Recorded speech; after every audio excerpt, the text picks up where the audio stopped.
Bonsoir à tous et à toutes. Très heureux de vous retrouver cette semaine de nouveau donc à la synagogue d'Anguin. On est 48 rue Malville et on va profiter de ce moment pour parler de la période qu'on vit actuellement, qui est la période qui nous sépare effectivement du 17 Tammuz jusqu'à Tisha B'Av. Cette période en fait est une période compliquée puisqu'elle rappelle toutes les circonstances qui vont amener au Khorban Habayit, la destruction du temple. On va essayer de réfléchir ensemble, et à travers les textes de la Torah, des Chazal, des Chachamim, comment on doit percevoir cette période, et aussi de comprendre quelles sont les solutions proposées pour pouvoir effectivement reconstruire le temple. Alors, vous savez qu'il y a un texte qu'on rapporte dans la Haftarah de Shabbat Razon. Là-bas, il est écrit la chose suivante. Mia Isha Chacham. Quel homme Chacham Ayavin Etzot, qui va comprendre cela, oui. Alma Avda Aretz, pourquoi la terre d'Israël, le pays d'Israël a disparu, pourquoi on a perdu ce Beth Amikdash. En fait, la question est posée, qu'est-ce qui va expliquer le fait qu'on ait perdu ce Beth Amikdash? Oui, qu'est-ce qui a fait que un jour, le premier et le second temple ont disparu? Ici, on parle du premier temple en particulier, mais qu'est-ce qui fait qu'on a perdu le temple? Qu'est-ce qui a fait cette merveille, d'abord, cette merveille, ce monument extraordinaire qui était le Beth Amikdash a disparu, et aussi tous les miracles qu'on a pu avoir, Baruch Hashem, dans ce Beth Amikdash, aussi autant eux ont disparu. Vayomer Hashem al Azvam et Torati. Il a répondu Hashem à la question du Navi, du prophète, parce qu'ils ont abandonné ma Torah. Hashem Adati Lemne, que j'ai donné devant eux, Velo Sham'ol Bekoli, Velo Yevu Veu al Chuba. Donc ils n'ont pas écouté ma voix, dit Hashem. Donc ils ont abandonné ma Torah, ils n'ont pas suivi ma voix. Lo alchou, velo alchou, et donc ils n'ont pas suivi ma voix, ils n'ont pas écouté ma voix, ils n'ont pas suivi les lois de la Torah. Voilà ce qui est marqué dans le texte du Pasuk, du verset qui est marqué dans Yirmia. Sur ce, l'Agma dans Nedarim, oui, Dafpe Aleph, l'Agma relève la question suivante. Elle dit, mais quand il est marqué qu'on a demandé à Mi Chacham, qui est le Chacham Vedavi et le prophète qui va pouvoir expliquer la destruction du temple, dit l'Agmara, on a trouvé personne qui était capable de l'expliquer. Même les Nevi'im, les prophètes, même les Chachamim de l'époque, les sages de l'époque n'ont rien vu, apparent qui pouvait justifier la Khorban Habayit de la destruction du temple. Et donc c'est ce que dit l'Agmara, d'avoir zé nish'al la Chachamim et la Nevi'im. Donc cette question a été posée aux prophètes et aux Chachamim et aux sages, velo pirshua, et ils ne l'ont pas expliqué. C'est-à-dire ils n'ont rien trouvé qui pouvait justifier le Khorban Habayit de la destruction du temple. Alma Yavdaret, pourquoi la terre a disparu. Ad, chez Parshak Zbochou, jusqu'à ce que Hachem il ait expliqué la raison. Et il a dit, al ozvam et torati, parce qu'ils ont abandonné ma Torah. Et la Gemara, elle va poser une question. Et quand Hachem il a dit, ils ont abandonné ma Torah, ils n'ont pas écouté ma voix et n'ont pas suivi mon chemin. Velo al Chuba, ils n'ont pas suivi ma voix. La Gemara dit, abandonner la Torah, de ne pas écouter la voix d'Hachem, autant que de ne pas suivre la voix d'Hachem, c'est pareil. Aïnoir, c'est pareil. La Gemara répond, non, Mipne, Amar Rav Yehuda. Rav Yehuda lui a répondu, que parce qu'ils n'ont pas été mvachim, en mvachim batorah. Ils n'ont pas béni la Torah avant de l'étudier. Voilà ce que la Gemara a expliqué. Ça veut dire, je répète, donc le Passouk rapporte dans le Navi, dans Yirmia, que on a posé la question, Miaïsh achacham v'yamitzot. Quel est l'homme intelligent qui pourra comprendre la destruction du temple? Ça veut dire que c'était tellement effroyable, tellement incompréhensible, tellement que c'était loin d'imaginer que ce bâtiment allait un jour disparaître, qui était le temple en fait. C'était tellement impossible à imaginer. C'est ça, Echa. Quand on lit les versets de Echa, ça veut dire comment? Comment on était estomaqué devant cet événement? Ça veut dire qu'on a dit que le Beth Amikdash, le temple, a disparu carrément, détruit par Nebuchadnezzar, qui était le roi de Perse. Et ce bâtiment-là, qui était extraordinairement beau, et à la fois, il y avait une doucha particulière très très intense, il y avait la Shekhinah qui résidait là-bas, il y avait les gens apportaient des korbanot, des sacrifices, on avait toutes les fêtes, on se retrouvait au Beth Amikdash. Ça a duré 410 ans quand même, c'est énorme. Et ça, il n'y a personne qui pourrait nous expliquer pourquoi ça a disparu. Jusqu'à ce qu'Hachem il ait explicité ça en disant, parce que Azvu et Torati, ils ont abandonné ma Torah. Il y a marqué Lo Shamu Bekoli, ils n'ont pas écouté ma voix. Velo al Chubba, ils ne se sont pas aussi dirigés vers elle. Et là, je me demande, mais d'abandonner la Torah, évidemment que ça veut dire de ne pas écouter Hachem, et ça veut dire également, ça veut dire aussi pareil que de ne pas se déplacer dans les deux chemins de la Torah. C'est pareil. Mais non, que l'obichud ba Torah trila. Il a dit Rabbi Yehuda parce qu'ils n'ont pas béni l'obichud ba Torah. Ils n'ont pas dit la bracha qu'on dit le matin, oui, qu'on dit le matin sur Birkat Torah, c'est-à-dire bénir Hachem de nous avoir donné ce privilège d'étudier la Torah. Ouais, oui, qu'il nous a donné la Torah en particulier à nous, le peuple juif. Il nous a choisi, Asher Bachar Banu Mikol Aramim, il nous a choisi parmi tous les peuples. Venatan la Torah, il nous a donné la Torah. Et ça c'est une bracha qu'a priori on n'a pas dite. Bah. Alors évidemment, on peut se poser beaucoup de questions. D'abord, la première, je ne sais pas si vous vous rendez compte du massacre que ça a été le Chorban Habayit. La destruction du temple, ça a été d'abord effroyable. Effroyable, ça veut dire qu'on a perdu le temple, on a perdu la Shérina, on a été rejeté par Hachem. Il y a eu des centaines de milliers de morts, des millions peut-être de morts, de gens qui ont été massacrés, tués. On a été envoyé en exil. On a été envoyé en exil donc en Babylonie. Le peuple a été abandonné par Hachem. On a l'impression qu'on était perdu, quoi. Vous savez pourquoi? Vous savez pourquoi? Oui, parce qu'on n'a pas dit la bracha. On n'a pas dit la bracha. On n'a pas dit Asher Bachar Banu Mikol Aramim, Latana Torato. Voilà, on n'a pas dit. Alors parce qu'on n'a pas dit une bracha, alors on va vivre une expérience aussi dramatique.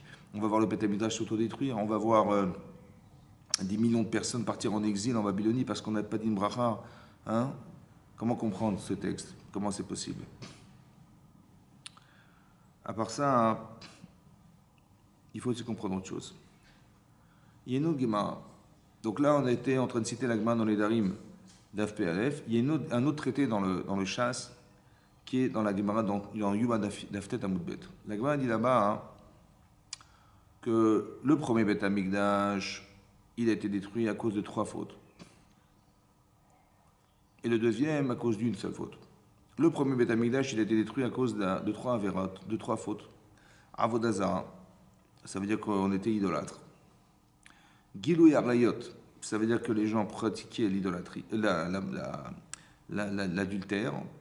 Donc les gens ils allaient prendre la femme des gens qui étaient des femmes mariées, ils allaient prendre des femmes mariées, ouais, aller séduire des femmes mariées, ce qui est très très grave, ouais, parce qu'on est condamné à mort pour ça. Et ils étaient dans le crime. Il y avait des assassinats qui se déroulaient en Israël. Voilà. Donc Avodazara, Gilo Yarayot, Shfichut Damim. Donc c'est les pires des fautes qu'on peut imaginer, quoi. Et à part ça, c'est marqué que ça c'est le premier tome, deuxième tome, c'est la haine gratuite. Et la Gemara dit que la haine gratuite est équivalente aux 3 fautes. Ça veut dire que de ne pas d'haïr son prochain, c'est aussi grave que de le tuer. D'haïr son prochain, c'est aussi grave que de lui prendre sa femme. D'haïr son prochain, c'est aussi grave que renier Hachem. Alors, c'est quoi la logique? La logique, en fait, c'est de comprendre que les comportements qu'on peut avoir dans la vie, qui sont des comportements qui sont interdits, en fait, les comportements ne sont que la résultante d'une pensée et d'une mauvaise pensée. Ça veut dire qu'on peut haïr Hachem, chas shalom.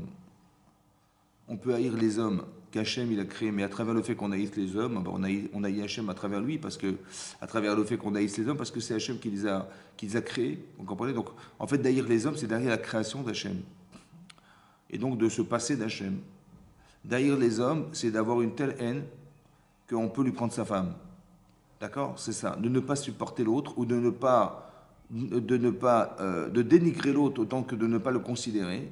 C'est lui prendre sa femme. Ça veut dire quoi, lui prendre sa femme? Lui prendre sa femme, c'est lui prendre ce qui va lui permettre d'accéder au monde futur.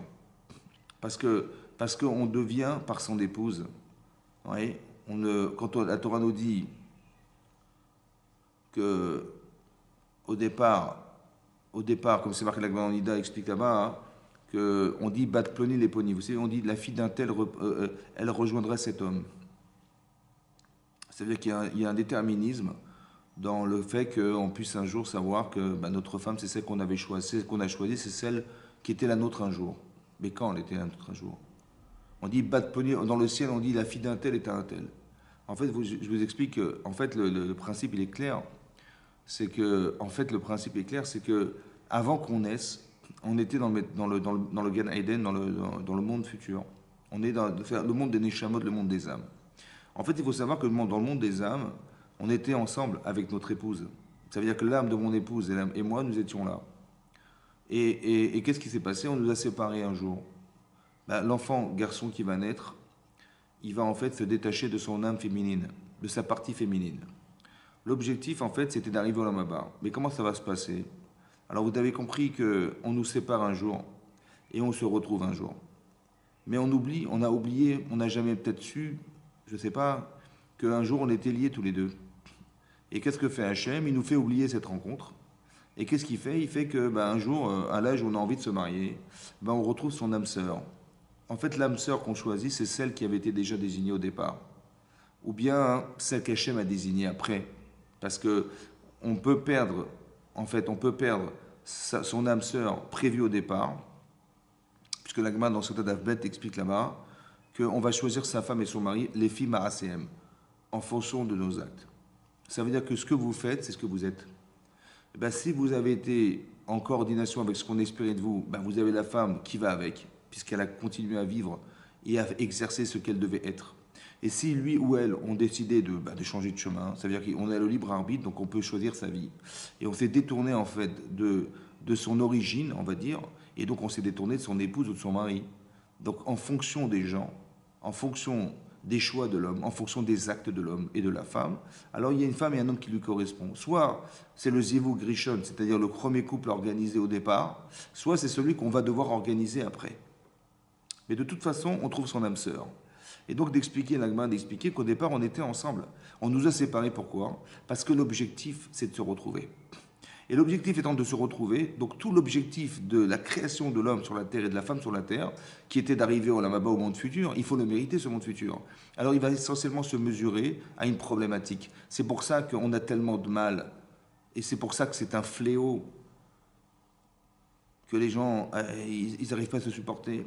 Le fléau qui est le divorce. Pourquoi il y a tellement d'Yetzirara dans les couples? Vous savez pourquoi il y a tellement d'Yetzirara? Il y a tellement de dur, c'est tellement compliqué, c'est tellement difficile de s'adapter, c'est tellement difficile de se comprendre. C'est pourquoi c'est tellement dur.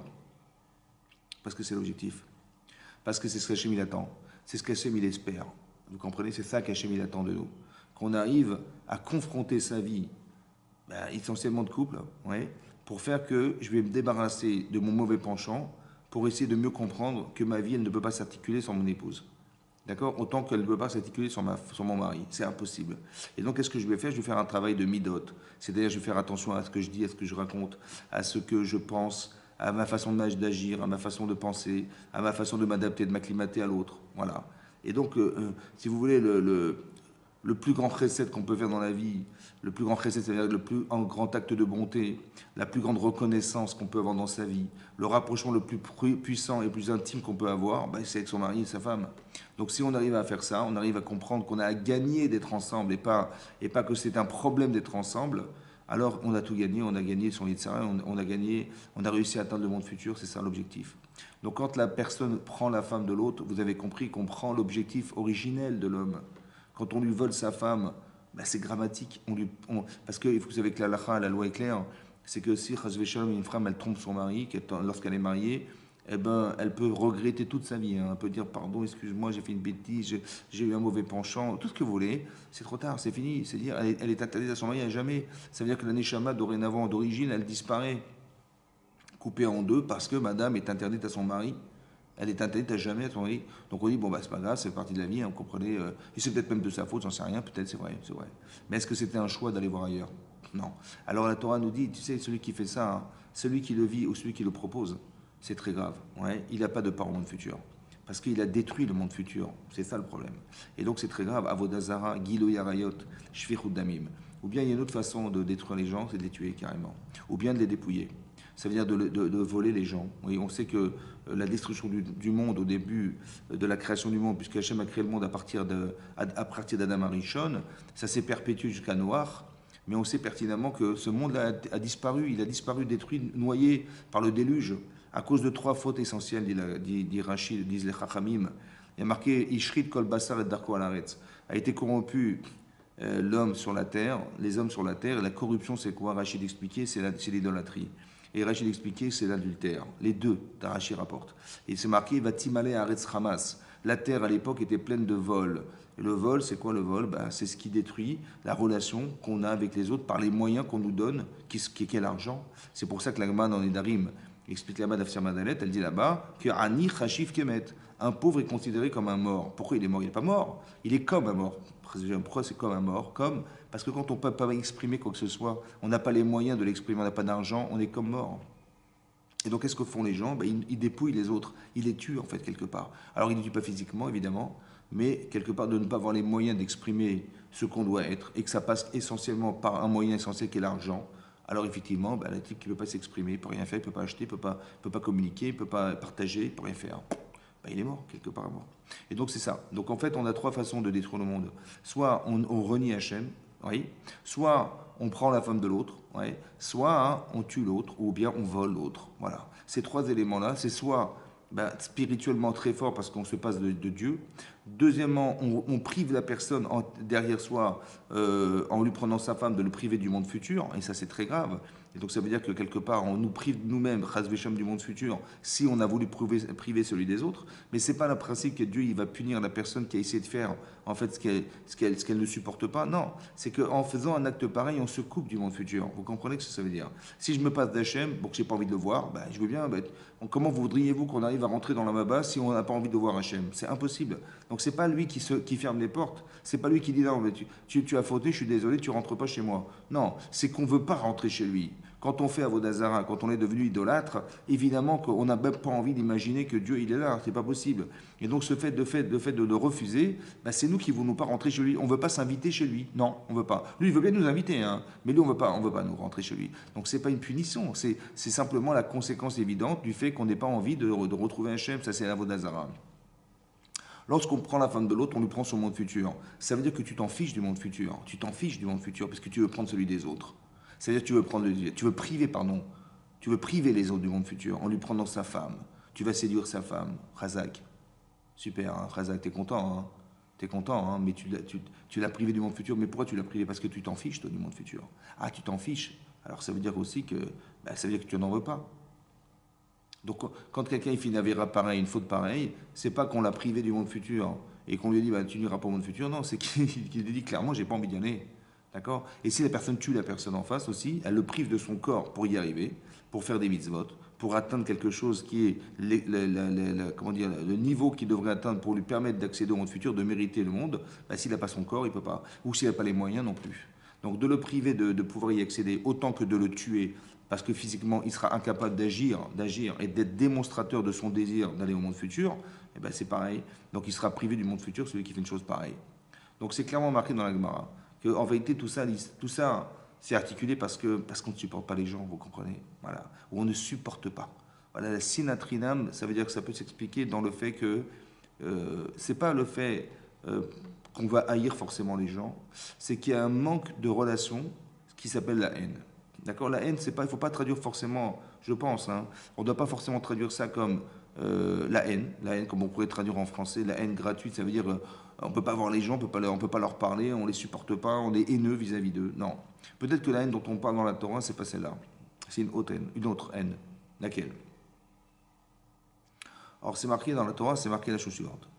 C'est marqué dans la paracha de Vayitse, là-bas c'est marqué que lorsque Yaakov il a décidé finalement d'épouser Rachel, après qu'il ait épousé Léa, il a épousé Rachel, nous dit la Torah. Là-bas c'est marqué Vayehav, Yaakov et Rachel, Miléa. Là-bas c'est écrit dans le texte, il aimait Yaakov, Rachel, plus que Léa. Vayehav Yaakov et Rachel, Miléa. En français ça se traduit, il aimait Yaakov, Rachel, plus que Léa. Donc la Torah nous dit clairement, évidemment qu'il aimait plus Rachel, mais il aimait Léa. Mais plus Rachel. Ok.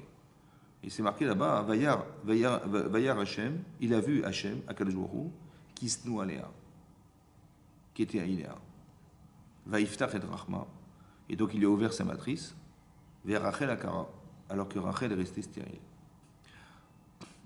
Déjà, ça veut dire déjà que Vaïftach et Rachma, si c'est marqué qu'il a ouvert sa matrice, ça veut dire que Léa était stérile. Mais il a ouvert sa matrice. Pourquoi? Parce qu'elle était haïe par son mari. Et alors? Ça veut dire que Hachem, il a voulu compenser la haine en lui permettant d'être la première femme qui pourra permettre à Yaakov d'être père de famille et de construire son peuple juif à travers ses enfants. Et donc Hachem, qu'est-ce qu'il a voulu combler? Il a voulu combler cette haine, en lui permettant d'être aimée par son mari, puisqu'elle est haïe a priori, en lui procurant le bonheur d'être père. Voilà ce qui est marqué dans le texte de la Torah. Le problème qu'on a dans le texte de la Torah, c'est que c'est marqué qu'il haïssait sa femme. C'est marqué qu'il aimait moins. Il y a marqué qu'il se noie Léa, elle était haïe Léa. Donc ça veut dire que clairement Hachem il a vu de la haine. Il ne peut pas avoir vu de la haine s'il aimait sa femme. Vous avez compris? Autrement dit, c'est quoi la haine? Ben, la haine dont parle la Torah, c'est pas la haine qu'on s'imagine. La haine de la Torah, c'est le manque d'amour. C'est-à-dire qu'il y a forcément quelque chose qui va entamer dans l'amour, qui va faire que la personne, elle aime plus celle-là que celle-là. C'est cette différence qui dérange. C'est ce que la Torah appelle de la haine. La haine, c'est pas qu'il ne pouvait pas voir sa femme, il dit mais tu m'as trompé, qu'est-ce que tu fais dans mon couple, je ne voulais jamais marier avec toi. C'est pas ça qui est marqué dans le texte. Il y a marqué qu'il aimait Léa. Seulement, il y avait une différence entre les deux femmes dans son cœur. Et bien cette différence, ce manque d'amour, on va dire, ce manque de relation avec elle, c'est ce que la Torah traduit comme de la haine. Ça veut dire que ça ne peut même pas se voir. Peut-être des fois, vous ne le remarquez même pas. Et ces gens-là, ils s'aiment et on ne voit pas la différence. En fait, la différence, elle est dans la considération qu'on a de l'autre. Ce n'est pas forcément de la haine. Quand on parle de haine gratuite, il faut bien faire attention à ce qu'on raconte, parce que là, on parle de grandes sadikim. Quand on parle des gens qui ont vécu Beth Amikdash, ce n'est pas des rigolos. C'était des très très grandes sadikim, puisqu'ils ont mérité, à la différence de nous, d'avoir le Beth Amikdash. Nous, on n'a pas de Beth Amikdash. On n'a pas ce Beth Amikdash, donc on est pire qu'eux, ça va. Et pourtant, eux, on dit qu'ils avaient de la haine gratuite. Mais comment ils pouvaient avoir de la haine? Nous, on ne se haït pas, au Hachem, on se retrouve. Donc c'est forcément pas ça le pshat. Le sens littéral qu'on doit traduire comme étant la haine gratuite, c'est le manque de considération de l'autre. Voilà ce qui est marqué. Ok, donc c'est marqué dans la Gemara, dans Nedarim. Vous voyez, Dafpe Aleph, qu'on a demandé au Chachamim, à travers le texte dans Yirmiya. On a dit, mais dites-moi, ouais, qui est le Chacham, qui est le sage ou le prophète qui pourra nous dire pourquoi le Beth Amikdash est détruit? On ne savait pas. Personne n'a su. Personne. Même les prophètes, ils n'ont pas su. Même les prophètes. Chachamim, ils ne sont pas su. Je ne sais pas. Ouais. Jusqu'à ce qu'Ashbourou, il a dit, Akadosh Baruch Hu a dit, vous savez pourquoi? Parce qu'ils ont abandonné ma Torah. Ils ont abandonné ma Torah. Je ne comprends pas. Mais... D'abord, ça se voit quand on n'étudie pas la Torah. Ça se voit que les gens ne pratiquent pas les mitzvot. Et quoi, les Chachamim, ils ne voyaient pas, ils étaient aveugles. Ils ne voyaient pas que ce n'était pas possible. Qu'il y avait beaucoup de gens qui ne pratiquaient pas les mitzvot. Azvot Torati. La Gemara dit non, pas qu'ils ont abandonné la Torah, ils ne faisaient pas la bracha. Ouais, les bracha. Alors, il y a un problème. Quoi, à cause de la bracha? À cause de la bracha, tout le monde, le Beth Amikdash a été détruit, il y a eu des millions de morts, ils ont été exilés en Babylonie, parce qu'ils ont pas fait la bracha le matin pour la Birkat la Torah. Ça, c'est une chose à comprendre. On ne comprend rien. À part ça, il faut aussi comprendre que les deux traités qu'on a cités, ils se contredisent.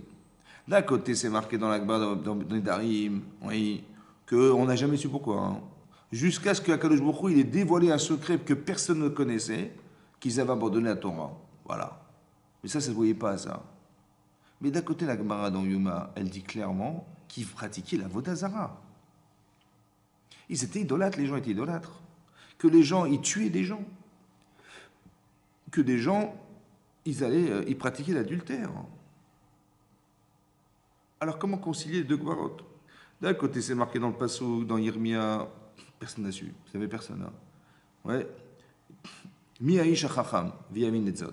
Quel est le chacham qui va comprendre cette chose-là? Quel est l'homme le plus intelligent qui peut nous expliquer ce qui s'est passé? Comment ça, quel est l'homme intelligent? Mais tu es aveugle ou quoi? Les gens, ils pratiquent la vodazara, ils étaient idolâtres. Tu vois bien que les gens, comment vous dire, ils allaient tromper leurs femmes ou ils allaient tromper les femmes des autres. Mais ça se voyait, c'est évident. Donc comment les Chachamim n'ont pas pu voir? Comment les prophètes, ils n'ont pas pu envisager? Vous comprenez que c'est incompréhensible. Donc ça veut dire qu'il y a un problème. On ne comprend pas ce qui se passe.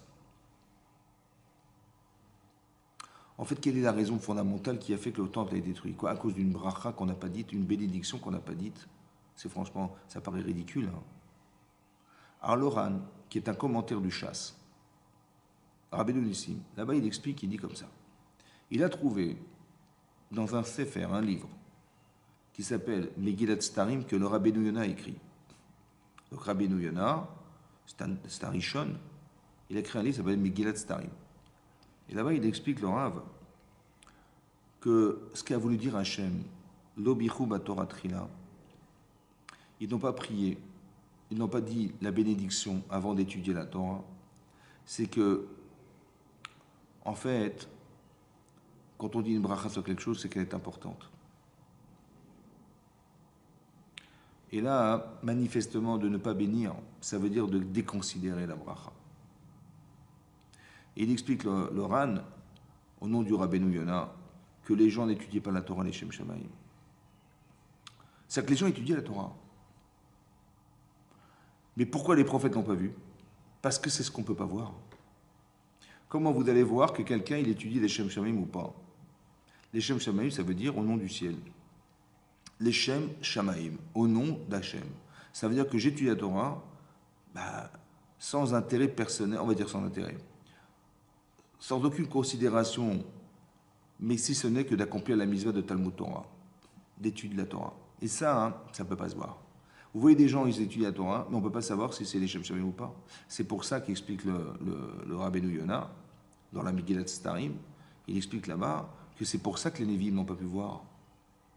Parce que ça ne se voit pas. Il y avait une sorte de négligence de l'étude de la Torah qui ne se voyait pas. Alors on a deux questions.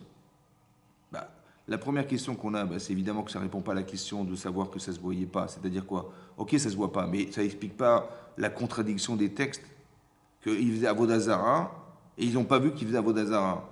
Ils étaient idolâtres. Ils n'ont pas vu qu'il y avait de l'adultère qui se pratiquait à l'époque. Ils n'ont pas non plus vu que des gens étaient tués, assassinés, ça ne se voyait pas. Ça, on n'a pas répondu à la question. Par contre, on avait compris que ce qu'ils ne voyaient pas, c'est cette Torah. Cette Torah-là, les Shem Shamayim, les Torah Lishma, on ne la voyait pas. Ok, maintenant je vous pose une autre question. Il y a une autre Gemara dans Psachim Nafnoun. La Gemara dit là-bas que l'Eolam. L'Eolam, ça veut dire que toujours, il y a Asok Adam Batorah Mitzvot. Il faut œuvrer dans l'étude de la Torah et la pratique des mitzvot chez l'Olishma. Pas les Shem Shamayim. Ou mitor chez l'Olishma, balishma. Et puisqu'il étudie l'Olishma, c'est-à-dire dans l'intérêt personnel, alors un jour, il va arriver le Shem Shamayim. C'est marqué que si, Bémet, on reprochait aux enfants d'Israël, selon ce qu'explique le Rabbeinu Yonah, que les gens n'étudiaient pas la Torah, les Shem Shamayim, c'est pour ça que ça ne se voyait pas. Donc ça veut dire qu'ils étudiaient la Torah, mais pas les Shem Shamayim. Et c'est ça qui a organisé la destruction du temple. Oui, c'est ça que dit l'Agmara dans les Darim. Parce qu'on n'a pas vu, on ne pouvait pas voir, on ne pouvait pas savoir. On ne pouvait pas savoir. Et le seul qui pouvait savoir, c'est celui qui lit dans les cœurs des gens et qui lit les bonnes intentions et les mauvaises intentions. Et lui, qui est à Kadosh Baruch Hu, il a su que ce n'était pas les Shem Shamayim. Mais même si ce n'est pas les Shem Shamayim, même si ce n'est pas au nom du ciel, mais c'est marqué dans la Gemara, dans les Darim, que la seule et unique manière d'atteindre la Torah des Shem Shamayim, c'est de passer par l'eau les Shem Shamayim. Alors qu'est-ce qu'on leur reproche? L'air olam, ya'asok batorah b'mizvot chez l'Olishma. Toujours, on doit passer par l'Olishma. Mitor chez l'Olishma, balishma. Et en passant par là, on va arriver au Shem Shamayim. Donc c'est un passage obligatoire. Alors qu'est-ce qu'on reproche aux enfants d'Israël, puisque c'est obligatoire de passer par là? Et là, on dit non, ils n'ont pas fait les Shem Shamayim, alors on va détruire le Beth Amikdash, on va les envoyer en exil, on va les tuer. Il y aura des millions de morts, mais c'est passage obligatoire.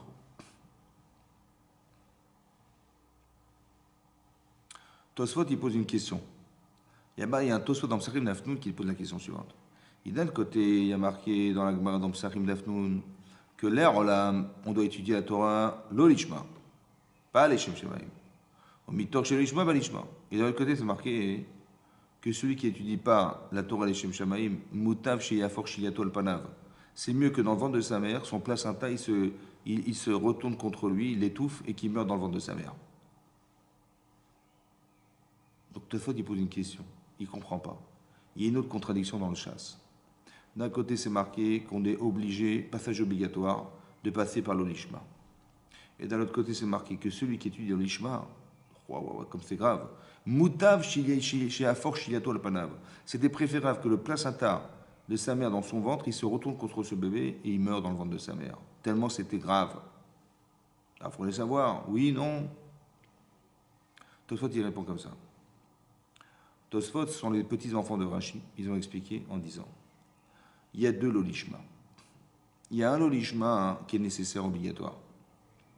Et il y a un lolishma qui est insupportable. Le logement nécessaire, c'est si quelqu'un il dit voilà, j'étudie la Torah, c'est pourquoi? Parce que je veux être rave. Je veux qu'on me fasse du kavod. Je veux connaître tout le chasse par cœur. Je veux, je ne sais pas quoi. Bon. Mais tu fais dans quel but? Dans l'intérêt de savoir. Mais comme je le fais les Shem Shamaim, c'est-à-dire je le fais dans le but, d'atteindre les Shem Shamaim, quelqu'un il étudie la Torah pour connaître toute la halachot du Mishnah Berurah. Quelqu'un étudie la Torah parce qu'il veut être professeur dans une yeshiva.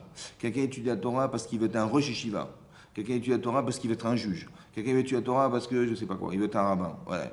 Mais c'est pas ça les Shem Shamaim. On n'étudie pas on n'étudie pas pour soi-même, on étudie pour la Torah. Il dit mais c'est pas grave. Puisque tu veux le faire les Shem Shamaim, tu veux finalement le faire pour arriver à les faire Shem Shamaim, alors c'est pas grave. Mais si quelqu'un il le fait les kantar dit Tosfot, ça veut dire qu'il veut juste pour se disputer avec les gens. Il va étudier la Torah, c'est pourquoi? Allez, pour contredire le Rav, pour le l'embêter tu vois, tu connais rien, t'es nul, ou pour je sais pas quoi, pour se disputer en fait. En fait, pour arriver jamais à faire les Shem Shamaim. Alors il dit ça c'est pas la Torah ça. Alors il valait mieux ne pas vivre pour ça. Ça veut dire qu'on voit que l'olishma de ne pas faire des Shem Shamaim, oui, c'est-à-dire que je vais vous expliquer pourquoi il faut faire de cette manière. Pourquoi c'est important de comprendre. Parce que d'un côté, c'est marqué l'Agma dans Kiddushin, là-bas il y a une discussion. Daf même peut-être l'Agma dit là-bas, il y a une marlo qui a une discussion entre Chachamim et Rabbi Shimon, de savoir, est-ce qu'on peut attendre un salaire des misot dans ce monde? Ouais, Srar Behayalma, est-ce que le salaire, on peut attendre un salaire du monde futur dans ce monde? C'est une bonne question. Par exemple, quelqu'un, il va faire la tirée le matin, il va aller acheter un billet de loto, il va dire, voilà, Hachem, écoute, c'est simple, j'ai mis mes tefilines, j'ai fait la prière, je suis désolé, je vais gagner le loto. Voilà. Est-ce qu'on peut attendre un salaire des mitzvot? La Gemara dit, c'est une marloquette entre Rabbanan, c'est une discussion entre Chachamim et Rabbi Shimon. La halacha, elle est comme Rabbi Shimon, que Sachar Beria Malika. Le salaire des mitzvot, on ne peut pas l'avoir dans ce monde. On ne peut pas prétendre dire, voilà, j'ai fait ça, Dieu, voilà, j'ai fait cette mitzvah, je t'en supplie, Dieu, je veux avoir une bonne part de ça, je veux gagner au loto, je veux je sais pas quoi. Non, ça ne marche pas comme ça. On ne peut pas réclamer à travers nos mitzvot quelque chose qui nous amène au monde futur, qui nous amène un salaire dans ce monde. On ne peut pas gagner dans ce monde parce qu'on a fait des mitzvot. Non, pourquoi pas? Pourquoi pas? Alors, on explique que comme ça. En fait, Sachar Beria Malika, vous savez pourquoi? Parce qu'on ne peut pas payer du spirituel avec du physique. C'est-à-dire, si quelqu'un n'a pas avec sa femme, ouais, il s'est disputé avec elle, il est en instance de divorce, elle ne peut plus le voir et tout. Il dit, ben, c'est pas grave, c'est ce que je vais faire. Je vais lui donner 10 000 euros, 20 000 euros, 30 000 euros, tu vois, elle va être contente, on va se retrouver. Elle va être heureuse. Elle va m'aimer, ma femme, parce que je lui ai donné de l'argent. Bon, est-ce qu'on peut payer l'amour? Est-ce qu'on peut payer l'amour? C'est impossible, d'accord? Et c'est même frustrant. Elle va dire, mais tu prends pour qui? Tu veux m'acheter ou quoi? Donc ça veut dire qu'on peut payer une voiture, on peut s'acheter une maison, on peut s'acheter des objets avec l'argent, c'est vrai, mais on ne peut pas acheter des âmes, on ne peut pas acheter de l'amour, on ne peut pas acheter des sentiments. Ça ne s'achète pas. Pourquoi? Parce que le sentiment est spirituel. Ça, vous le comprenez? Donc Hachem, il ne peut pas payer. C'est pas qu'il ne veut pas payer, c'est qu'il ne peut pas payer. On ne peut pas remplacer de l'argent, ouais, de donner du pouvoir, donner de l'argent sous prétexte de mitzvot. Srachar berialma lika. Ça veut dire qu'on ne peut pas trouver d'équivalence dans le monde dans lequel nous sommes. Alors pour vous donner une petite idée, hein, c'est comme ça. Si vous devez concentrer tous les plaisirs, toutes les satisfactions qu'on a pu concentrer depuis la création du monde jusqu'à aujourd'hui, de tous les êtres de la Terre, ouais, eh bien ça ne paierait pas une mitzvah. Sachar behai halma lika. Il y a des gens, ils sont milliardaires. Il y a des gens qui ont été milliardaires depuis la création du monde jusqu'à aujourd'hui. Ouais, et le plaisir d'avoir de l'argent, etc. Et bien ça, si on devait concentrer tous ces plaisirs-là, ça ne paierait pas une mitzvah. Tellement le salaire du monde futur, il est énorme. Le Rav Dessler explique, il dit comme ça, imaginez-vous, voilà, mettez-vous dans la tête, vous avez un train, voilà, une locomotive, et derrière il y a des wagons. Ouais, vous voyez, vous voyez là, vous êtes devant une gare, voilà, vous êtes une gare, vous êtes en plein milieu de la route, ouais, vous arrêtez dans la route, et puis vous voyez un train arriver. Bon. Et vous regardez le train arriver, donc la locomotive qui traîne des wagons derrière.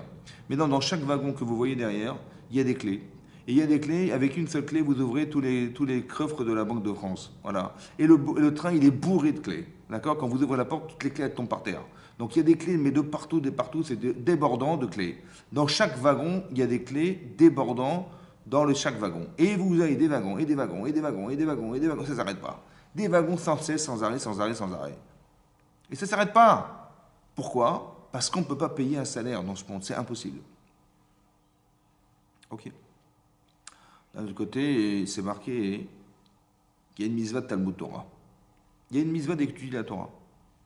Maintenant, qu'est-ce qu'il faut dire comme mot de Torah pour accomplir la mitzvah de Talmud Torah, d'étude de la Torah? Le Gaon, il dit un mot. Un mot de Torah. Le Chafetz Chaim, il s'est amusé à calculer combien on peut dire de mots à une minute. Combien on peut dire de mots à la minute? Il a dit 200. Mais non, attention. En une minute, on dit 200 mots. Mais chaque mot de Talmud Torah, d'étude de la Torah, c'est équivalent aux 613 mitzvot. Parce que il y a marqué Talmud Torah qui est négé de Kulam. Donc l'équivalent de toute la Torah, elle se retrouve dans l'étude de la Torah. Donc ça veut dire que quelqu'un qui a dit un mot de Torah, il a fait 613 mitzvot. On peut dire combien de mots à la minute? 200. 200 fois 613. Combien on peut dire de mots en une heure? 60 fois 200 fois 613. Vous imaginez la tonne, je n'ai pas fait le calcul, mais combien on a gagné de mitzvot en étudiant pendant une heure dans la journée. Et chaque mot, c'est une mitzvah Torah. Et chaque mitzvah, elle ne peut pas se payer dans ce monde-ci. Vous imaginez ce que vous perdez quand vous étudiez pas la Torah? Est-ce qu'on en a conscience? Malheureusement non.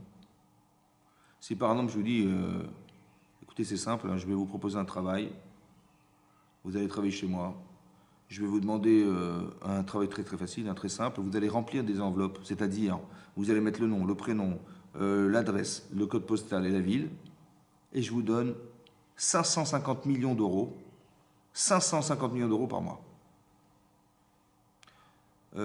Par contre, si vous faites des fautes d'orthographe, je vous donnerai 30 000 euros par faute. Hein. D'accord? Si vous venez en retard, je vous donnerai 50 000 euros. Bon, est-ce que vous allez venir à l'heure? Évidemment. Est-ce que vous allez éviter de faire des fautes d'orthographe? Oui. Est-ce que vous allez apprendre à ne pas faire des fautes d'orthographe? Évidemment, parce que chaque lettre, c'est 30 000 euros de perte, c'est dommage. Mais je vous donne 550 millions d'euros par mois. Est-ce que vous allez venir le matin travailler chez moi? Évidemment.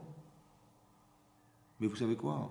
Tout à coup, on est stimulé, c'est marrant. Hein, on a une stimulation mais débordante. Il n'y a rien qui nous arrêtera, hein, je vous rassure. Hein. Oui, quand tu gagnes 550 millions par mois, waouh, évidemment que je me suis même pas dormi la nuit. Hein, et je vais faire je vais apprendre des cours d'orthographe toute la journée. Il n'y a pas de problème. Je me préparais bien comme il faut.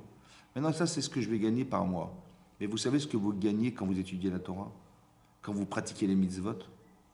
Mais ça n'a même pas de commune mesure. Le problème, c'est qu'on n'en a pas conscience. Si par exemple quelqu'un, je lui dis, écoute, dimanche matin, on va faire la prière, tu viens ou pas? Il dit, oui, bien sûr. Mais on fait la prière à 5 heures. Pardon? À 5 heures du matin. À quelle heure? À 5 heures du matin. Tu viens ou pas? 5 heures du matin, dimanche? Attends, laisse tomber. Non, laisse tomber. Non, je pourrais pas. C'est trop tôt. D'accord. Écoute, si tu viens, je te donne 3 000 euros. Combien? 3 000 euros. 3 000 euros? 3 000 euros? Dimanche là, ouais. Ouais, bien sûr, je viens. 3 000 euros, je viens. Ah, tu viens, 3 000 euros? Ouais, bien sûr, 3 000 euros, c'est beaucoup d'argent. Dis-moi, combien ça coûte la tuila? Pardon? Combien ça coûte la tuila? La tuila, n'a pas de prix, ça ne peut pas se remplacer. Et pourquoi quand je t'ai dit tu viens à 5 heures, tu m'as dit non? Et quand je t'ai demandé 3 000 euros, tu m'as dit oui? C'est bizarre, non? C'est-à-dire qu'il faut payer pour faire les mitzvot maintenant? Ouais, c'est comme ça. Ça veut dire qu'en vérité, il faut payer. Alors il faut que tu saches qu'est-ce que tu vas gagner. J'ai rien à gagner de venir à la prière. Par contre, si tu me payes 3 000 euros, je viens. Je gagne. Alors tu sais ce qui te manque? Il te manque de gagner. Alors je vais t'expliquer ce que tu gagnes. Quand tu fais une mitzvah, tu peux même pas la payer. C'est pas mesurable, c'est pas quantifiable. Il n'y a pas de quoi payer. Tu vois ce que tu gagnes ou quoi? Mais donc tu vas dire, bah écoute, bah d'accord, je suis d'accord, ok, je suis d'accord. Alors je vais faire, quand je vais étudier la Torah, je vais étudier la Torah dorénavant parce que je vais gagner des milliards. Et je vais gagner des milliards et des milliards, je ne peux même pas calculer. Je vois des wagons sans cesse qui défilent devant moi et je sais ce que je gagne. Tu sais jusqu'à quand tu vas faire ça? Jusqu'au moment où tu auras une telle certitude de ce que tu gagnes que j'ai même pas besoin de te dire est-ce que tu veux 3 000 € pour venir à la prière. Tu vas dire bien sûr je viens à la prière, elle est bonne celle-là. Et quand je vais te dire tu sais que ce soir il y a un cours de Torah, tu viens ou pas? Tu dis mais ben, bien sûr. Et tu dis mais tu sais quoi, il y a un film ce soir. Il y a un film, il y a un match de foot. Voilà. Alors qu'est-ce que tu fais? Tu hésites, tu viens pas? Je dis mais tu plaisantes ou quoi? Mais je sais ce que je perds entre le match de foot que je vais voir qui va me faire plaisir, évidemment. Mais là, je vais perdre des milliards et des milliards et des milliards, c'est incommensurable. Chaque mois que je vais, 1 heure de Talmud Torah, 1 heure d'étude de la Torah, 1 heure de cours, 1 heure de conférence, mais c'est extraordinaire ce que vous gagnez. Ça n'est même pas quantifiable. Maintenant que tu as réussi à voir et à mesurer combien tu as gagné, donc tu n'as plus de sert à rien de ne pas venir. C'est là qu'on te dit il faut faire les Shem Shamaim. Leolam yasok bator mitzvot lishma. Parce qu'en vérité, c'est pour faire le lishma, pas les Shem Shamaim. Parce qu'en vérité, on s'en fiche un peu. En vérité, on n'a pas vu le salaire. Donc c'est que de la croyance. Vous comprenez? Il faut croire qu'un jour, on va toucher le loto là-haut. Et moi, j'ai jamais vu, personne n'est venu me dire qu'on va gagner le loto. Ah, c'est Chachamim qu'on dit, alors fais-toi des films. Imagine-toi ce que tu vas gagner. Imagine-toi si tu ne fais pas ce que tu vas perdre. C'est comme si tu disais, voilà, j'ai fait une faute d'orthographe, j'ai perdu 30 000 euros. Franchement, c'est dommage. Hein. Et je suis venu en retard, j'ai perdu 50 000 euros. Ah, c'est dommage. Et quand tu gagnes 550 millions d'euros par mois, ça vaut le coup de venir. Mais tu sais ce que tu gagnes si tu viens, tu fais des mitzvot? Tu peux même pas le mesurer. Alors la Torah te dit, les olam, comme c'est difficile de le considérer, parce qu'on a du mal à imaginer qu'on gagne autant à faire une mitzvah, on gagne autant à étudier la Torah, c'est difficile d'y croire, hein, c'est difficile. Alors fais-toi des films, imagine-toi ce que tu gagnes. Alors tu vas faire l'olishma, tu vas dire je vais être rave, voilà, je vais être rave de la communauté, je vais être le dayan. Au début, je l'ai fait parce que j'aurais voulu qu'on fasse du kavod, vous comprenez, j'aimerais bien être respecté dans la vie. Mais à un moment donné, quand tu seras le rave, bah, tu n'as plus besoin de le faire pour le kavod parce que tu l'es. Alors tu vas commencer à étudier les Shem Shamaim. Mais ça, c'est à la condition que tu l'as fait pour espérer les faire les Shem Shamaim. C'est ça qu'explique Tosfot. Mais si tu l'as fait dans l'intention de juste le kavod, voilà, tu veux juste être le rave toute ta vie, le rave, et si on te prend ta place, tu deviens fou.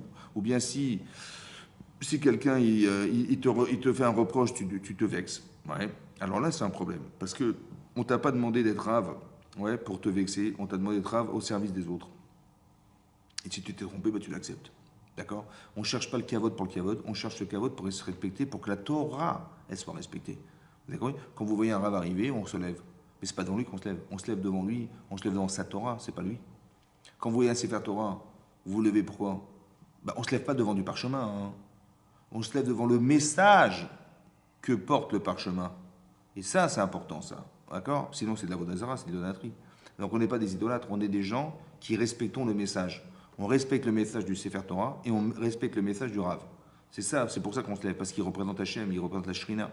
Donc lui, il est là qu'étant le vecteur de la volonté d'Hachem. C'est ça. Mais s'il dit non, il n'y a pas de volonté d'Hachem, il n'y a que moi, hein, c'est moi. Le kavod, vous allez vous lever devant moi, je vais voir des gens se lever devant moi. Il valait mieux pas vivre, hein, vous comprenez? On utilise la Torah pour ça, ça ne vaut pas le coup. Explique le Rav, comment vous dire, le Ran, ouais, le Rav Yitzhak Blazer, il explique là-bas hein, qu'en vérité c'est ça le problème.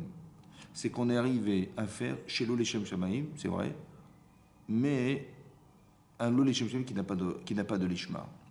C'est ça le problème. C'est ça qui répond à la question. En fait, je vous explique. Que quand on ne fait pas l'Olechem Shamaim, en fait, on le fait pour le kavod. En fait, on se fiche de la Torah. C'est juste un moyen. Il y a des gens qui vont avoir du kavod parce qu'ils sont devenus riches. Il y a des gens on va les respecter parce qu'ils ont la Torah en eux. Ça va? Mais c'est exactement la même chose. On utilise la moyen, chas shalom, de la Torah. Ouais. Et là-bas, la Gemara, elle explique, ouais, que, en fait, la Gemara, elle expliquait que C'est un peu comme Belshazzar. Belshazzar, qu'est-ce qu'il a fait? Il a utilisé les ustensiles de Beth Amikdash. Et, et quelque part, il a utilisé ce qui était sacré. Alors si déjà ce qui est sacré, il a disparu de ce monde parce qu'il a utilisé des ustensiles sacrés de Beth Amikdash pour manger avec, ouais, alors d'utiliser la Torah dans un but particulièrement lié à soi, par Kavod, comme chacun a fortiori. Autrement dit, on apprend un principe de base. C'est ça que le Rav Yitzhak Blazer explique. Écoutez bien ce qu'il dit. Il dit comme ça. Il y a une Gemara dans Brachot d'Af Samerbet. La Gemara dit là-bas hein, qu'un jour, David Amelech, il a retrouvé Shaoul. Et vous savez que Shaoul, il voulait tuer David Amelech parce qu'il a su, par Shmuel Hanavi, que le futur roi d'Israël, c'était David. Et donc on allait prendre son poste et marqué qu'il a eu un roi Shtout. Un roi rat, un mauvais esprit, ça veut dire qu'il était devenu fou de David et voulait le tuer. Maintenant, qu'est-ce qui s'est passé? Un jour, David, il l'a attrapé dans une grotte. Il l'a attrapé par son vêtement, il a pris son couteau, son sabre, il lui a coupé le coin de son vêtement. Et il a dit, tu sais quoi? Tu vois, j'aurais pu te tuer. Et là, la Gemara, elle explique que comme il a dénigré le vêtement, parce qu'il l'a déchiré, le vêtement du roi, alors, quand il était vieux, David Amelech, ses vêtements ne l'ont pas réchauffé. Voilà ce que dit la Gemara. Allez comprendre. Est-ce qu'on peut empêcher la nature de fonctionner? C'est-à-dire, quelqu'un il a un vêtement ça chauffe. Plus tu te vêtis, et plus tu as chaud. Eh ben non. Lui, il se mettait des vêtements, il avait toujours aussi froid que s'il n'avait pas sur lui. Pourquoi? Dit la Gemara. Parce qu'il a dénigré le vêtement, en le déchirant, le vêtement de Shaoul Amelech. Mais quelque part, il explique le Rav Yitzhak Blazer, il explique. Celui qui a écrit le Sefer, Korveor s'appelle, Korveor. Là-bas, il explique, le Rav, il dit qu'en dénigrant le vêtement, on dénigre celui qui l'a créé. Et donc, ça veut dire que quelque part, quand Hachem, il a créé des ustensiles, des matériaux pour pouvoir créer des vêtements, et c'est ces vêtements-là qui ont une fonction, qui ont été dictées par Hachem, que de réchauffer, alors si tu dénigres le vêtement, tu vas dénigrer indirectement Hachem, et donc tu vas dénigrer la fonction qu'Hachem il a mis dans le vêtement, puisque tu le déchires le vêtement, comme si il n'avait pas d'utilité.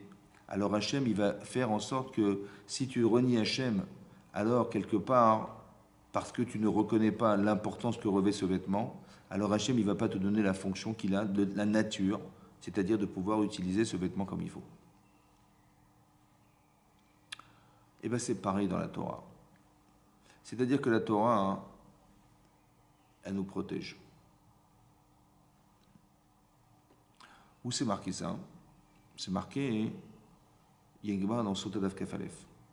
Là-bas, il y a une machloket, une discussion de savoir, est-ce que la Torah, elle est magina, c'est-à-dire qu'elle nous protège, autant qu'elle est matzila, elle nous sauve, quand on étudie la Torah ou pas. Ouais. Par exemple, vous étudiez la Torah, Hachem, il nous protège.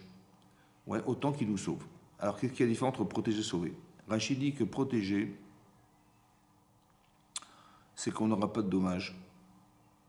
Et sauver, c'est contre le Yetzer Hara. Quand tu étudies la Torah, il faut que tu saches qu'Hachem, il te protège. Et il te sauve du Yetzer Hara, des mauvaises pensées. C'est incroyable. Maintenant, là-bas, il y a une marloquette de savoir, est-ce que ça nous protège ou nous sauve? Mais pas au moment de l'étude. Voilà, vous avez étudié, vous avez suivi un cours, vous avez étudié la Torah. Après, vous êtes sorti. Après avoir fini d'étudier, vous êtes parti. Est-ce que la Torah continue à vous sauver ou pas? Il y a une marloquette dans le chasse. Une discussion de savoir si oui ou non. Par contre, on est tous d'accord qu'au moment de l'acte, quand vous étudiez la Torah, c'est sûr qu'elle vous sauve et c'est sûr qu'elle vous protège du etc. C'est sûr et certain d'après tout le monde. Et donc le Rav Yitzhak Blazer, il pose une question, il ne comprend pas. Si c'est marqué dans la Gemara, dans les Darim, qu'ils étaient Roskim Batora, ils étudiaient la Torah, ouais, puisque même les Nevi'im, ils n'ont pas su, jusqu'à ce qu'Hachem il ait dit, que l'Obichou Batora Trila, ça veut dire qu'ils n'ont pas dit, ils n'ont pas considéré la valeur de la Torah. Comment ça se fait que cette Torah, elle ne t'a pas protégée, elle ne t'a pas sauvée au moment du Maasé?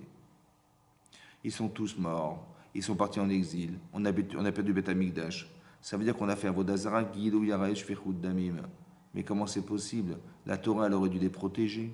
La Torah, elle aurait dû empêcher que le Yetzer Hara les pénètre. Et ils n'auraient jamais pu faire ni Avodah Zarah, ni Gilou Yarayot, ni Shfechut Damim. Comment ça se fait que ça n'a pas marché? Alors le Rav, il explique. En vérité, c'est ça qui est marqué dans la Gemara, dans les Darim. Parce que la seule Torah qui nous protège, c'est quand on étudie vraiment les Shem Shamaim. Ou bien, même si ce n'est pas les Shem Shamaim, mais c'est dans un but qui nous amènera les Shem Shamaim. Tu veux être Rav? Tu veux qu'on fasse du Kavod? Très bien. Mais il faut qu'un jour tu dises, mais quand on m'aura fait ce Kavod, quand je serai Rav, maintenant j'ai plus besoin du Kavod. Je vais étudier la Torah les Shem Shamaim. Parce que Mitor chez le Lishma, Balishma. Si tu commences par le Lishma, un jour tu feras Lishma. Et c'est dans cet esprit-là qu'elle te sauve. Au moins, elle te sauve. Mais si tu ne veux pas le faire, les Shem Shamaim, ça veut dire que depuis le départ, c'est que pour le Kavod. C'est que pour ça que tu étudies la Torah. C'est que pour ça que tu espères. C'est ça qui est malheureux. Alors, si c'est comme ça, alors cette Torah-là, elle ne te sauvera pas. Elle ne t'aidera pas contre etc. Et c'est ça qui explique, en vérité, ils étudiaient la Torah. Et ça ne se voyait pas qu'ils étaient en fait l'Olé Shem Shem du tout. Ça ne se voyait pas. C'est pour ça qu'ils ont fait Avodah Zarah. Parce que la Torah ne te protège pas du etc. dans cet esprit-là. C'est pour ça qu'ils ont été prêts à faire Avodah Zarah. Donc, ce qui a marqué dans la Gemara de Yom Adaftet, qu'il faisait Avodah Zarah, Gilou Yarayosh Fechut Damim, et que dans l'autre côté, le Passouk dans Yirmiyah nous dit qu'on n'a pas vu et on n'a jamais su pourquoi. Ils ont fait le monde de Beth Amikdash a été détruit. Mais comment c'est possible que tu ne saches pas? Ouvre les yeux. Tu vois bien que dans la rue, les gens ils pratiquent la Avodah Zarah. Tu vois bien que dans la rue, les gens ils pratiquent l'adultère. Tu vois bien que dans la rue, les gens ils tuent des gens. Comment tu dis je vois pas? C'est pourquoi? En vérité, bien sûr qu'ils ont vu. Mais ils n'ont pas compris pourquoi on en est arrivé là. Alors Hachem il a répondu parce que l'obichouba Torah trila. Autrement dit, ça veut dire, selon l'explication que donne le Rav Yitzhak Blazer, c'est qu'en fait, ils n'ont pas fait les Shem Shamaim. On voyait des gens qui étudiaient en Beth Midrash, on voyait des gens qui étaient des grands rabbanim, c'est vrai, mais ce n'était pas les Shem Shamaim, c'était l'Olishma, mais pas le Lolishma qui amène au Lishma. C'est pour ça qu'on est tombé si bas. Ça ne pouvait pas se voir. Vous voyez des gens qui sont tous orthodoxes, hein. Mais ça ne se voit pas. On ne peut pas savoir que la personne, elle ne fait pas du tout l'Ishma.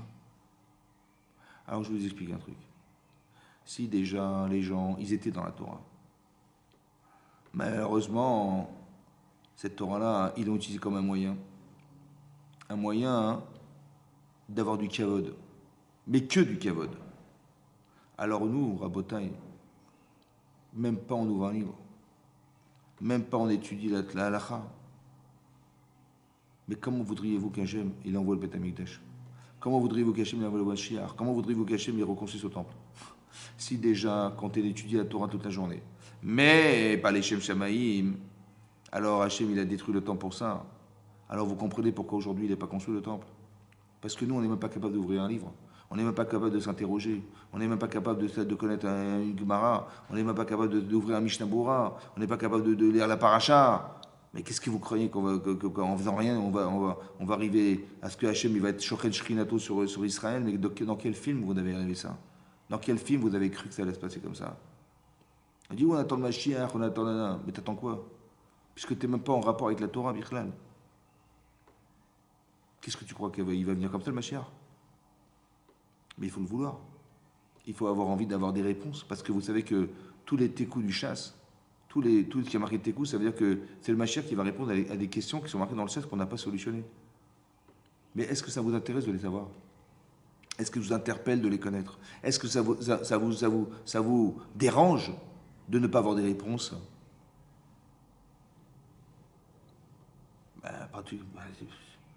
Mais vous comprenez ce qui est marqué là-bas dans les Chazal, que si le Beth Amikdash à notre époque il n'a pas été reconstruit,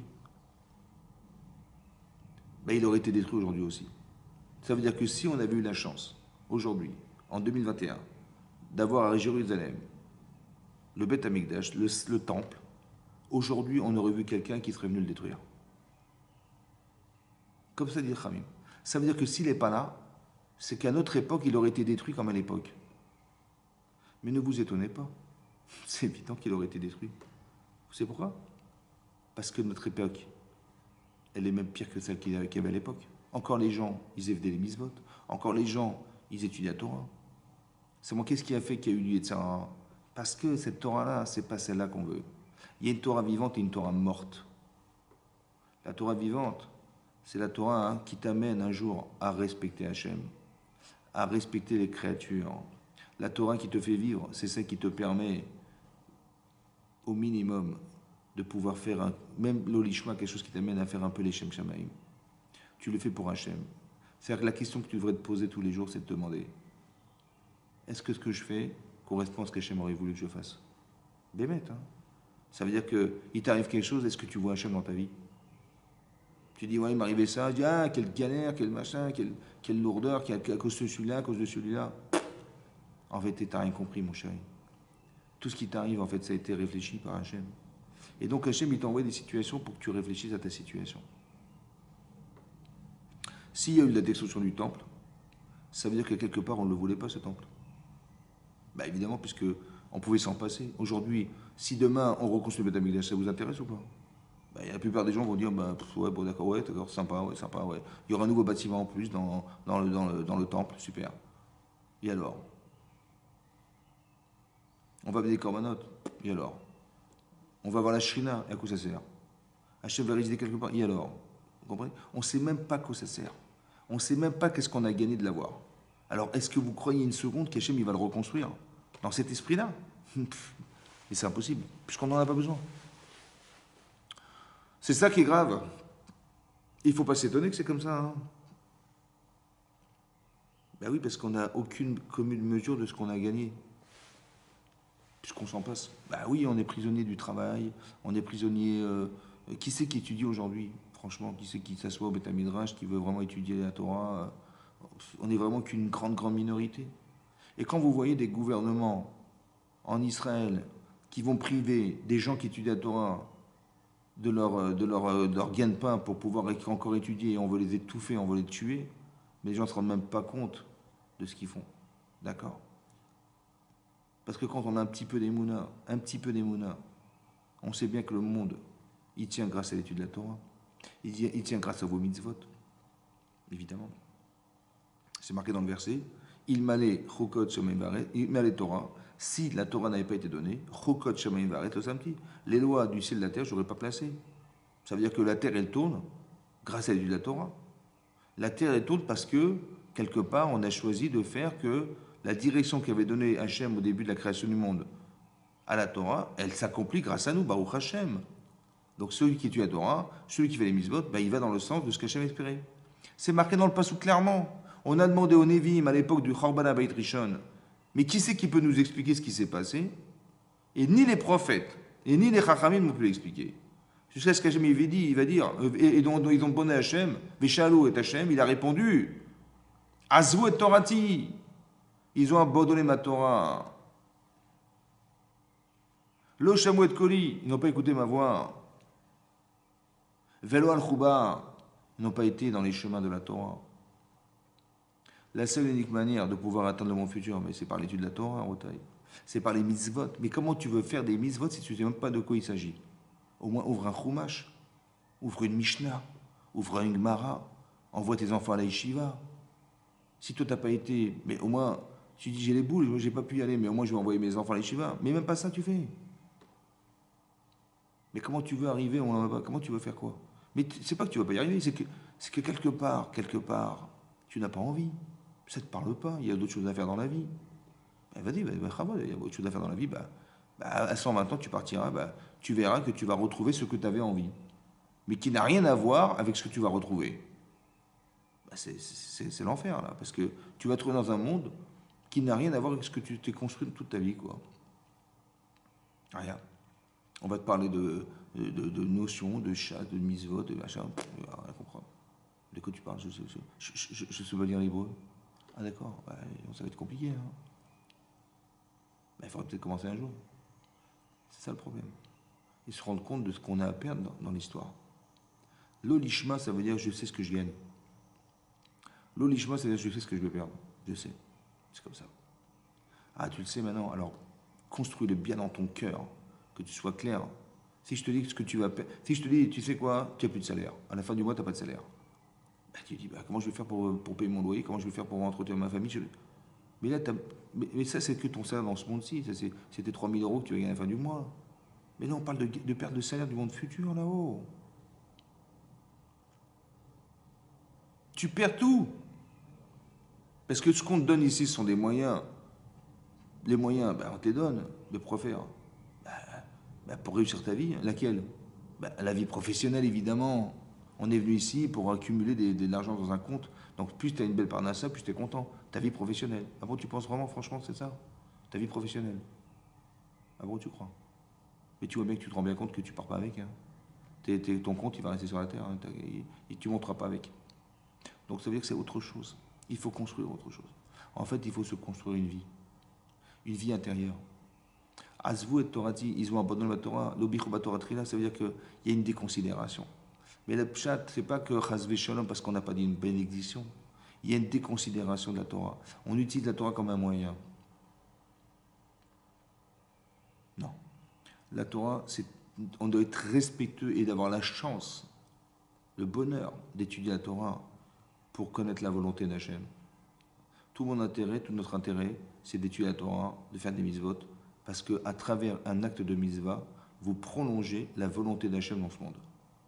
Et on va arriver au but qui est d'arriver au Beth Amikdash, Beth Hachem, le Mashiach. Mais si on n'a pas cette volonté, si on n'a pas envie, si ça ne nous dérange pas, ben comment voudriez-vous qu'Hachem le reconstruise? Vous savez, il y a une Gemara dans Ta'anit, là-bas, la Gemara dit là-bas comme ça, que quand les explorateurs ils sont revenus de l'exploration qu'ils avaient fait pendant 40 jours en Israël, ils ont décrit la terre d'Israël comme un pays dans lequel on ne pourra pas vivre, où on ne pourra jamais gagner la guerre. Et donc, ils ont dissuadé, puisqu'ils étaient chefs de tribu, les plus sages de toute la communauté, que finalement, ils nous ont convaincus qu'on ne pouvait pas rentrer en Israël. Et cette nuit-là, c'était Tisha B'Av. Et cette nuit-là, là où on a pleuré. Et on s'est dit, mais qu'est-ce qui Hachem Inouaï, franchement, pour nous amener jusque-là, pour mourir dans un pays pareil, parce qu'on va rentrer faire la guerre, mais on va être massacré, il y avait des géants à l'intérieur. Ils vivaient dans des villes fortifiées sur des montagnes. Donc on va mourir, nous, nos enfants, tout ce qu'on a pu apporter d'Égypte, tout va disparaître. Voilà ce qu'ils ont osé dire. Et Hachem, il a dit la chose suivante. La Gemara a dit dans Ta'anit Daf Kaftet, elle dit là-bas, Atem bichitem bichi hashel chinam. Vous avez pleuré pour rien. Pourquoi pour rien? Parce que si simplement tu avais su que ce que tu vois, c'est moi qui l'ai créé. Donc tu penses bien que je sais que tu ne pourras jamais faire la guerre contre des géants. Je sais, puisque c'est moi qui crée ces géants. Et je sais pertinemment que t'ayant créé, je sais pertinemment que t'ayant créé, que tu seras incapable de te battre contre des géants. Bah, tu as la tour Eiffel en face de toi, tu veux te battre contre ça, tu ne peux pas. Des géants. On était Karagami Belem, on était comme des sauterelles. Bon, vous voyez une sauterelle? Ben, vous, et ben, vous voyez la sauterelle. Ben, la sauterelle, c'est vous. Et vous, c'est le géant. Donc, vous voyez la dimension énorme. Évidemment que tu ne peux pas te battre. Évidemment que tu vas perdre. Évidemment. Donc, comment tu vas faire alors? Ben, tu as deux façons de réfléchir. Soit tu t'angoisses, et tu te suicides parce que tu peux pas. Ah, comment tu vas te battre contre ça? Ou tu vas te plaindre, soit tu vas dire, ben évidemment qu'on ne pourra pas se battre. Donc qui c'est qui va se battre? Ben, c'est Hachem. Et donc on aurait dû crier vers Hachem, on lui demander, écoute, sauve-nous. On a très très bien compris ce qui se passe, parce que la circonstance, elle est impossible de la solutionner physiquement, parce que qui est-ce qui va se battre contre des géants? Avec tes petites épées, qu'est-ce que tu vas faire?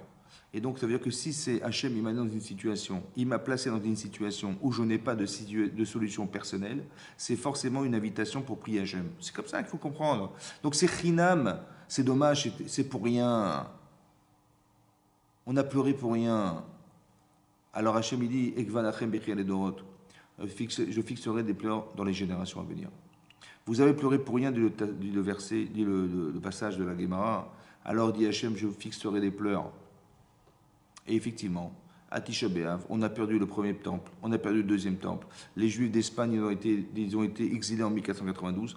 Les Juifs de Londres, pareil. Les camps de concentration, les premiers camps de concentration ont été fabriqués et mis en place le 9 Av. Donc il y a plein de choses. Et on a pleuré, c'est vrai que cette situation, on a pleuré. Maintenant, qu'est-ce que voulait dire la Gemara à travers le fait qu'Hachem ait dit vous avez pleuré pour rien, alors je vais vous faire pleurer et je vais fixer des pleurs. Fixer des pleurs. Vous savez quoi, fixer des pleurs? De croire que Hachem il a dit ah, vous avez pleuré pour rien, vous allez voir, je vais vous fixer des pleurs, vous allez pleurer pour quelque chose maintenant. Vous allez être exilé vous êtes exilé d'Espagne, vous allez souffrir de voir les Beth Amikdash, vous êtes exilé en Babylonie. Ah, je vais vous faire pleurer, moi, vous allez comprendre. Non, ça, c'est pas une démarche qu'on peut envisager. D'abord, c'est pas de la vengeance, c'est stupide de croire une chose pareille. Donc, quoi? Ça veut dire quoi, fixer des pleurs? Alors, Rav Dessler, il explique comme ça. Tu sais quoi? Il va arriver Tisha B'Av. Si tu pleures, la destruction du temple, c'est que ça te manque. Mais si tu pleures pas, ben c'est que ça te manque pas. Tu sais quoi? Il faut que ça te manque au point de pleurer de ne pas l'avoir. C'est ça, fixer des pleurs. C'est pas une vengeance. C'est simplement de dire que le baromètre, dorénavant, de savoir si j'ai besoin de l'avoir, c'est de pleurer de ne pas l'avoir. Si tu pleures de ne pas l'avoir, c'est que tu l'as reconstruit intérieurement. Alors si tu l'as construit intérieurement, alors je peux le construire dehors. Mais pour ça, hein, c'est difficile de pleurer quelque chose qu'on n'a jamais vu. C'est difficile de pleurer quelque chose qu'on n'a jamais vécu. Alors on prie Hachem de faire en sorte que l'étude de la Torah, elle nous donne envie.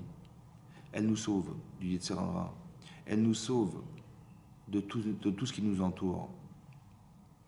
Et de faire en sorte que la Torah, elle est la magie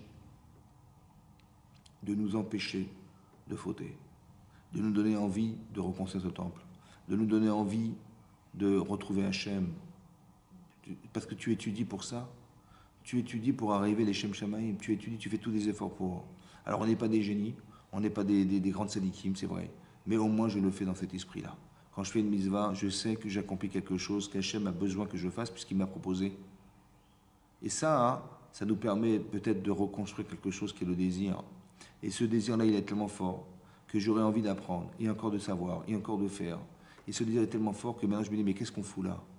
Peut-être qu'on aurait peut-être mieux à faire ailleurs, parce qu'ailleurs, il y a Hachem, ailleurs, il y a le Beth Amikdash. Et si on veut encore avancer et avancer, alors peut-être qu'on peut atteindre peut-être le désir, ce désir profond de ce qui nous manque au fond de nous-mêmes, c'est le Beth Amikdash. Et là, peut-être que si on arrive à le pleurer de ne pas l'avoir, alors Hachem le reconstruira. Voilà. Et donc c'est comme ça qu'on fait. On étudie la Torah, on veut que nos enfants soient dans la Torah, on fait Tarat Mishpacha, on met cette film tous les jours, on mange kasher, on fait attention à ce qu'on mange, à fond, on fait attention à ce qu'on raconte, ouais, on pas de la médisance. On apprend pour savoir, parce qu'il y a des gens malheureusement qui ne savent pas. Tu dis, mais moi je ne savais pas. Bon, est-ce que dans ta vie tu peux dire je ne sais pas? Tu dis, ah mais je ne savais pas qu'on ne pouvait pas brûler des feux rouges. Ah, je ne savais pas moi. Mais j'ai compris, mais si tu ne sais pas, c'est ton problème. Tu brûles un feu rouge, mon vieux, tu payes une amende. Tu mets la main dans le feu, tu te brûles. C'est comme ça. Tu dis, mais je ne savais pas. C'est comme ça, c'est comme ça. Il faut savoir. Tu ne peux pas dire, je ne sais pas. Tu n'as pas le droit. Donc il faut étudier, il faut apprendre. Tu dis, mais je ne comprends pas l'hébreu. D'accord, j'ai compris, ben, reste comme ça. Ou alors tu prends des cours, ou alors tu prends ton dictionnaire. Et puis tu fais ça, tu essaies de dire, bah, écoute, je vais commencer. Et petit à petit, on avance. Et petit à petit, on connaît. Et même si on ne connaît pas, on apprend comment. Bah, vous prenez des livres en français de Halacha, vous êtes traduit à la paracha. Vous voyez, il y a tout ce qu'il faut sur Internet, il y a tout ce qu'il faut dans les librairies pour pouvoir être initié à la lecture de la du Chumash. Il y a même des livres en phonétique, il y a tout est là. C'est ouvert devant soi. Qu'est-ce qui nous manque en fait? Il ne nous manque rien du tout. C'est vraiment la volonté de se rapprocher d'Hachem. Voilà. Voilà, c'est tout ce qu'il demande. Et Hachem, il dit, mais j'ai fait tout ça pour vous, c'est dommage. Asher Bachar Banu Mikol Ha'amim. Je ne sais pas si vous vous rendez compte, des milliards et des milliards d'habitants sur la terre, des milliards, hein. Et Hachem, il a choisi qui? Il a choisi vous. Asher Bachar Banu Mikol Ha'amim. Il nous a choisis parmi les peuples. Nous. Donc ça veut dire qu'Hachem, il nous aime. Hein. Hachem, il nous chérit. Est-ce que vous imaginez Comment vous aimez vos enfants? Est-ce que vous imaginez comment vous aiment vos parents? Vous imaginez ou pas? Ben, combien de sacrifices ils ont fait? Combien ils n'ont pas dormi la nuit? Combien ils ont... Ils vous aiment, hein, vos parents, ah, mais c'est sûr. Hein. Et vous aimez vos enfants, oui, c'est sûr. Mais ça, c'est limité à ce que vous savez de vous. Mais est-ce que vous imaginez un Hachem qui est sans limite, combien il nous aime? Eh bien, il nous aime à la limite de ce qu'il est. Sans limite. Sans limite. Alors, si on s'imagine qu'on est aimé par Hachem, qu'il a fait tout ça, en fait, pour nous, tout ce que vous voyez, c'est pour vous. Et il nous a même donné la Torah pour solutionner l'Yetzirah. C'est un problème parce qu'on n'arrive pas à s'en sortir, on a du mal avec ce Yetzirah, on a du mal. Hein. Mais il y a des solutions. Étudier la Torah. Mais pas n'importe comment. Tu dois respecter la Torah. Tu dis, voilà, j'étudie, bon, c'est vrai que j'ai du mal, c'est vrai que j'ai pas, c'est vrai que c'est pas les Shem Shamaïm, mais j'espère que je vais y arriver. Ah, tu espères que la kavod, chazak ou balour. Et c'est que comme ça qu'on avance. Et que comme ça qu'Hachem il nous introduit dans des mondes qui sont des mondes de Torah, des mondes de vérité. Et qu'on introduit dans nous des valeurs, des vraies valeurs, et on devient honnête, on devient forcément dérangé par mentir, par tricher, par trahir, par escroquer. C'est comme ça. La Torah, c'est une Torah de Tavlin, c'est une Torah de remède. C'est la seule qui est magique, c'est comme ça. Et donc, si tu fais ça de cette manière, alors tu peux changer. Et si tu peux changer, alors tu peux espérer qu'un jour, Hachem, il dira, en voyant que tu as tellement de peine, que le Beth Amikdash te manque, combien il te peine. Alors il dit, bah, si tu pleures de ne pas l'avoir, tellement il te manque, alors tu l'as déjà reconstruit dedans, alors je te reconstruirai dehors. Et Hachem. Voilà, c'est ce qu'on espère de Hachem. Voilà, qu'on ait bien compris ces messages, combien on a compris la profondeur de la Torah, combien on a de chance d'avoir des gens qui nous expliquent la Torah, Baruch Hashem, à travers les textes qui nous sont difficiles à comprendre, et que ça puisse servir à tous les tzibour, Baruch Hashem, et qu'on puisse recevoir très prochainement le Mashiach et la reconstruction du temple à la fin de cet Tisha B'Av. Amen, Ken Yirah Ratzon. Merci beaucoup de m'avoir suivi. Ben, je vous souhaite que le meilleur, Bezat Hashem. Allez, Chazak. À très bientôt. Au revoir.